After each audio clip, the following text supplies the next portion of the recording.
Hello, habari. Leo tutaangalia utofauti kati ya huduma na biashara kwa mtazamo wa kitaalamu, kifedha na kimkakati. Katika ulimwengu wa uchumi na ujasiriamali, watu wengi hutumia maneno biashara na huduma kana kwamba ni kitu kimoja. Lakini kwa uhalisia kuna tofauti za msingi sana, hasa kwenye usimamizi wa fedha, tathmini ya faida na thamani halisi ya kile ambacho unakimiliki. Watu wengi tumekuwa tukikosea kwa jambo moja kubwa. Tunapima mafanikio kwa mauzo ya leo badala ya kuangalia mfumo mzima wa biashara au huduma ambayo tunaiendesha. Biashara ni nini? Biashara, trading au commercial business, kwa kawaida inahusisha kununua bidhaa, kuongeza thamani au kuuza moja kwa moja, kupata faida kutokana na tofauti ya bei. Kwa hiyo kwenye biashara utofauti wa bei ya bidhaa ambazo tunakuwa tunazitoa ndiyo ambayo inaleta faida yetu au mapato yetu. Mfano wa biashara tunaweza tukasema ni kwamba duka la jumla, supermarkets, duka la vifaa vya simu au uuzaji wa mazao. Katika biashara unashughulika zaidi na vitu hivi: stock, gharama ya ununuzi, gharama ya usafirishaji, gharama ya wafanyakazi, takwimu za mauzo, mzunguko wa bidhaa au inventory turnover. Hapa ndipo umuhimu wa statistical data ambapo unakuja. Lazima ujue ni bidhaa gani ambayo inauza zaidi, ni ipi inaleta margin kubwa, ni ipi inakaa sana dukani bila kuuzwa. Kama huna takwimu hizi, utakuwa unaendesha biashara yako kwa kutumia hisia tu. Peter Drucker aliwahi kusema ya kwamba what get measured get managed. Kile ambacho kinapimwa kinaweza kusimamiwa. Kwa hiyo usipoweza kuipima biashara yako ni ngumu sana kuisimamia. Ukienda kwenye kitu ambacho kinahitaji statistics alafu ukatumia hisia, ni ngumu sana kusimamia.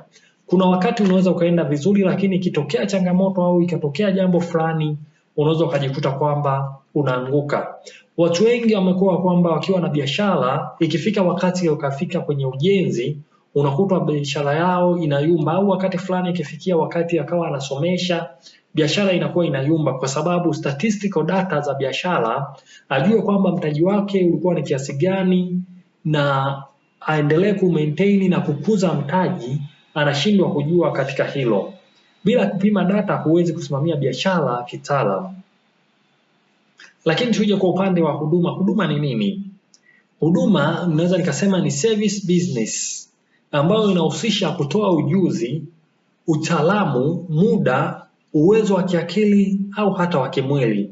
Hizo zote ni huduma. Kwa mfano ninaweza nikasema saluni au ufundi wa umeme, muhasibu, graphic designer, mwalimu.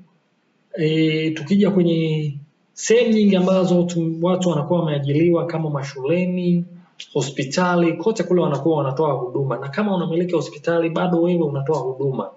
Haujui bidhaa zako zitakuja kwa kiwango gani na unatoa kwa faida ya kiasi gani, lakini unaangalia tu wateja watakavyokuja na hauna ile niseme kwamba garantia kwamba kitu hiki kitakuwa kwa kiasi fulani, kwa sababu haujui idadi ya watu ambao watafika katika huduma yako ili wahudumiwe kwa siku husika. Huduma mara nyingi hazina stock, lakini zinahusisha vitu vifuatavyo: uaminifu, ubora wa kazi, uhusiano na wateja, lakini pia nidhamu kubwa ya kifedha. Huduma zinaweza kuonekana rahisi, lakini zinahitaji nidhamu kali sana ya kifedha, kwa sababu mapato hutegemea wateja.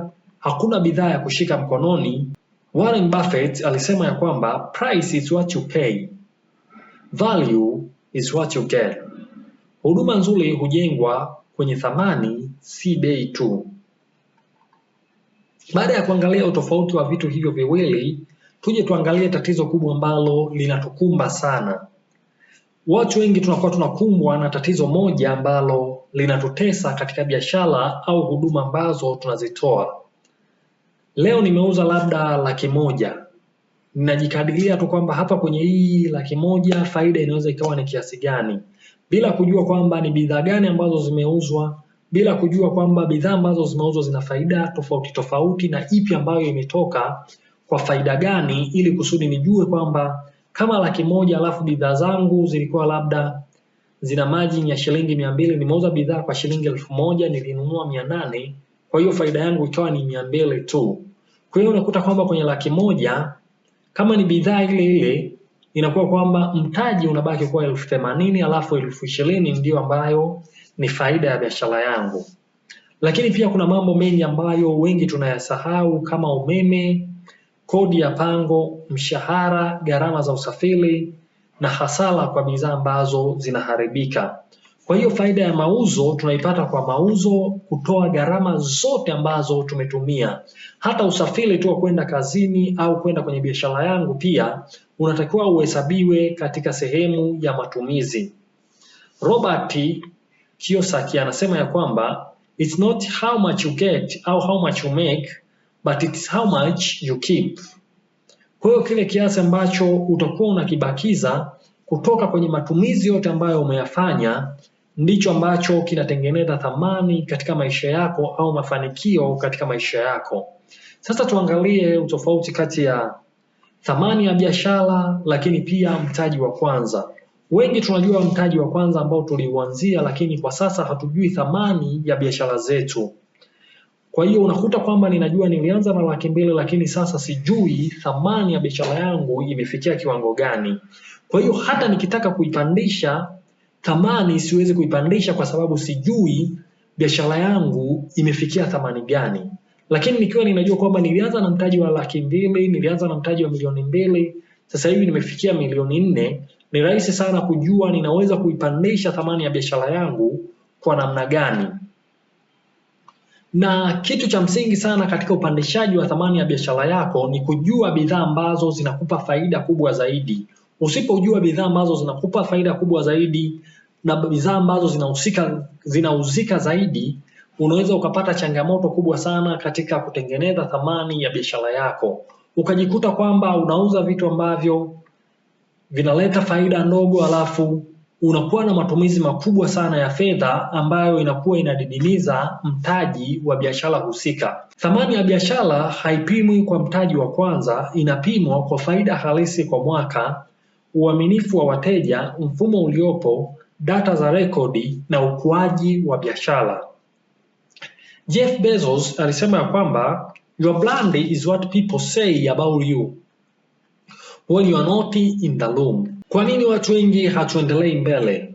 Watu wengi tunashindwa kuendelea mbele kwa sababu tunakuwa hatuna rekodi ya biashara yetu, hatufanyi hesabu sahihi, tunachanganya fedha za nyumbani na fedha za biashara, lakini pia hatuna uwezo wa kupima ukuaji wa biashara zetu. Bill Gates aliwahi kusema ya kwamba success is a luxury teacher. It seduces smart people into thinking that they can't lose.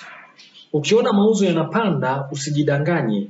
Angalia mfumo wako, angalia faida yako, namna ambavyo inapatikana. Mauzo yanaweza yakapanda kwa siku lakini faida isipande. Kwa hiyo angalia pia faida, je, imepanda kwa kiwango gani?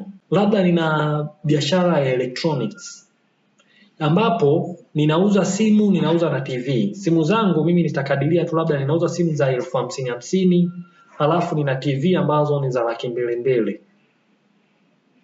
Kwa siku inawezekana labda nikauza simu 4, ambazo kwa simu hizo 4 50,000, mauzo ya siku nzima yakawa ni 200,000. Halafu siku nyingine nikauza TV 2 ambazo ni za 200,000, ambapo kwa TV hizo 2 tu ninakuwa nimepata 400,000. Kwa hiyo ni lazima nijue faida ambayo ninaipata kutoka kwenye simu, lakini pia faida ninayoipata kutoka kwenye TV, ili niweze kujua kwamba faida yangu kwa biashara husika kwa siku fulani ilikuwa ni kiasi gani. Biashara si kuuza tu, huduma si kufanya kazi tu. Vyote vinahitaji nidhamu, takwimu, mfumo mzuri, ufuatiliaji wa fedha, uelewa wa thamani ya kile ambacho unakifanya. Usipime mafanikio kwa mauzo ya leo. Pima faida halisi, ukuaji na thamani ya biashara yako. Kumbuka, biashara bila takwimu ni bahati.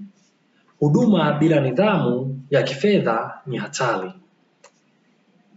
wewe ni mtu wa thamani, wewe ni mtu wa maana sana, usiogope.